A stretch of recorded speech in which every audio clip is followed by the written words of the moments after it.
ആരോട് പറയുന്നു എന്ന് പറയുന്നു?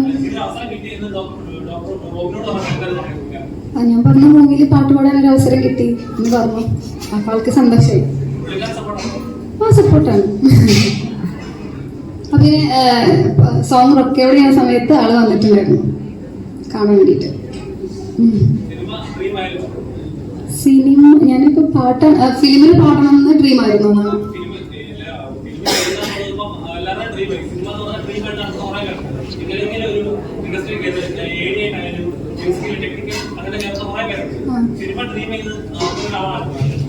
ഞാൻ 2019 ഒരു മൂവി ചെയ്തിട്ടുണ്ടായിരുന്നു. ദുൽഖർ പ്രൊഡക്ഷനിലുള്ള ഒരു മൂവി, അനുപമ പരമേശ്വരന്റെ ഫ്രണ്ടായിട്ട്.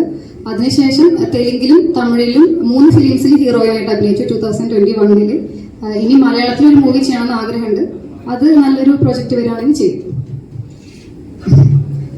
ഓൾറെഡി ചെയ്തിട്ടുണ്ടായിരുന്നു. ഇപ്പോൾ ആസ് എൻ ഹീറോയിനാണ് ഞാൻ പറഞ്ഞത്, സോറി ആക്ട്രസ് എന്നുള്ള രീതിയിലാണ് പറഞ്ഞത്. ഇപ്പം സിംഗർ എന്നുള്ള രീതിയിൽ പറയുകയാണെങ്കിൽ ഇതെൻ്റെ ഫസ്റ്റ് സോങ് ആണ്. നല്ല ടീമിൻ്റെ കൂടെ വർക്ക് ചെയ്യാൻ പറ്റിയതിൽ ഭയങ്കര സന്തോഷം. അങ്ങനെയല്ല, പണ്ട് എനിക്ക് ചെറിയൊരു ഓഡിയൻസ് ആയിരുന്നു ഉണ്ടായിരുന്നത്. ഇപ്പൊ കുറച്ചുകൂടി വലിയ ഓഡിയൻസിലോട്ട് എത്തി. അപ്പൊ പണ്ട് കുറച്ച് ഓപ്പർച്യൂണിറ്റീസ് ആയിരുന്നു കിട്ടിയിരുന്നത്. ഇപ്പൊ കുറച്ചുകൂടി കൂടുതൽ ഓപ്പർച്യൂണിറ്റീസ് കിട്ടുന്നു. ഞാൻ ഇടുന്ന എഫേർട്ടെല്ലാം, എന്ത് കാര്യം കമ്മിറ്റ് ചെയ്താലും ഞാൻ ഇടുന്ന എഫേർട്ടെല്ലാം ഒരുപോലെയാണ്. അപ്പോൾ ഒരുപാട് ഓപ്പർച്യൂണിറ്റീസ് കിട്ടുമ്പോൾ അതിൽ സെലക്റ്റീവായിട്ട് എൻ്റെ ഒരു കംഫർട്ട് സോണിലുള്ള കാര്യങ്ങൾ മാത്രം എനിക്ക് ചെയ്യാൻ പറ്റും എന്നൊരു കോൺഫിഡൻ്റ് ആയിട്ടുള്ള കാര്യങ്ങൾ മാത്രം നോക്കി ചെയ്യാനേ ഉള്ളൂ. അല്ലാതെ എല്ലാം കയറി ചെയ്യണം, എല്ലായിടത്തും ഓടി നടന്നെല്ലാം ചെയ്യണമെന്നില്ല. കുറച്ച് പീസ്ഫുൾ ആയിട്ട് എൻ്റെ ഒരു കംഫർട്ട് സോണിൽ നല്ല രീതിയിലുള്ള ഒരു കാര്യങ്ങൾ വരികയാണെങ്കിൽ നോക്കി ചെയ്യാമെന്നുള്ളൊരു കാര്യം മാത്രമേ ഉള്ളൂ. കിട്ടിയത് എനിക്ക് ആ ഒരു സോങ് ആയിരുന്നു. അപ്പം അത് ചെയ്തു. കിട്ടുന്നതിൽ നമുക്ക് ചെയ്യാൻ പറ്റുള്ളൂ. എനിക്ക് കിട്ടിയത് ഇപ്പോൾ അങ്ങനെ ഒരു സോങ് ആയിരുന്നു. അപ്പം അത് ചെയ്തു. പറ്റുകയാണെങ്കിൽ ചെയ്യും.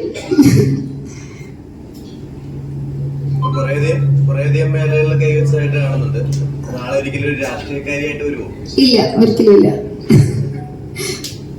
റിലേറ്റഡ് ആയിട്ടുള്ള ക്വസ്റ്റ്യൻസ് ആണ് എന്റെ പേഴ്സണൽ ഇന്റർവ്യൂ പോലെ. ആദ്യം ഇങ്ങനൊരു ഓപ്പർച്യൂണിറ്റി വന്നപ്പോൾ ഇപ്പൊ സോഷ്യൽ മീഡിയയിൽ കുറെ മെസ്സേജസ് വരുമല്ലോ. എന്റെ ബിസിനസ് അക്കൗണ്ടിലോട്ടൊക്കെ ആയിരുന്നു ഇങ്ങനൊരു മെസ്സേജ് വന്നിട്ടുണ്ടായിരുന്നത്. അപ്പൊ അച്ഛനായിരുന്നു സംസാരിച്ചിരുന്നത്. ഞാൻ ആദ്യം തന്നെ പറ്റിക്കാൻ വേണ്ടി പറയുന്നത് വിചാരിച്ചത്. കാരണം ഞാനൊരു പ്രൊഫഷണൽ സിംഗർ അല്ല, അല്ലെങ്കിൽ ട്രെയിൻഡ് ആയിട്ടുള്ള ഒരു സിംഗർ അല്ല. അപ്പൊ ഇങ്ങനൊരു ഓപ്പർച്യൂണിറ്റി എനിക്ക് വന്നപ്പോൾ ഞാൻ ആദ്യം വെറുതെ പറയാതിരിക്കുന്ന വിചാരിച്ച്. പിന്നെ പ്രശാന്തിനായിട്ട് ഡയറക്റ്റ് സംസാരിച്ചപ്പോഴാണ് ജെന്യുവൻ ആയിട്ടുള്ള ഓഫറാണെന്നുള്ളത് മനസ്സിലായത്. പിന്നെ പോയി ചെയ്തു. നല്ല രീതിയിൽ നമ്മളവര് എനിക്ക് പറ്റാത്ത ഫസ്റ്റ് ടൈം ചെന്നപ്പോൾ ഞാൻ ഇതെനിക്ക് പാടാൻ പറ്റുമോ എന്നൊക്കെ ഞാൻ വിചാരിച്ചു. പക്ഷെ ആ ഒരു കംഫർട്ട് സോൺ കിട്ടിയപ്പോൾ ചെയ്തു. പ്രശാന്ത് നല്ല രീതിയിൽ സപ്പോർട്ട് ചെയ്തു. പിന്നെ സാറും ഉണ്ടായിരുന്നു കാണാൻ വേണ്ടിയിട്ട്. പിന്നെ ഫാമിലി ഉണ്ടായിരുന്നു, റോബിൻ ചേട്ടൻ ഉണ്ടായിരുന്നു, എല്ലാവരും ഉണ്ടായിരുന്നു. അപ്പോൾ ഹാപ്പി ആയിട്ട് പോയി ചെയ്തിട്ട് വന്നു. ഭയങ്കര വലിയ ടെൻഷനൊന്നും ഉണ്ടായിരുന്നില്ല. നോർമലി ഞാൻ എന്ത് കാര്യം ചെയ്യുമ്പോഴും കുറച്ച് ടെൻഷനുള്ള കൂട്ടത്തിലാണ്. പക്ഷെ ഇത് കൂളായിട്ട് പോയി ചെയ്തിട്ട് വരാൻ പറ്റി. കാരണം അത് ഇവരുടെ ഒരു സപ്പോർട്ട് തന്നെയായിരുന്നു അത്.